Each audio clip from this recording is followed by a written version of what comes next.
គម្រោងដល់ខែភ្លៀងគម្រោងដាក់លូមូលលើផ្លូវលេខ283ខណ្ឌតូកូជួយរំដោះការលិចទឹកសម្រេចបាន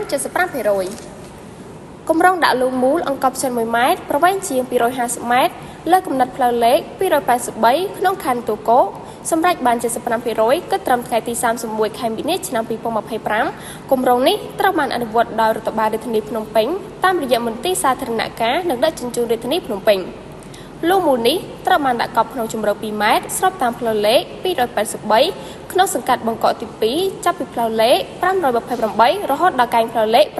608ហោមកស្ថានីយ៍បូមទឹកតូកូទី2គម្រោងនេះមានសារៈសំខាន់ក្នុងការបញ្ជានិងរំដោះការលិចទឹកភ្លៀងនៅក្នុងតំបន់សំខាន់ៗដូចជាសង្កាត់បង្កក់ទី1និងទី2តំបន់ឃ្លាំងសម្ភារៈកណ្ដាលតំបន់បង្កក់ផ្លូវលេខ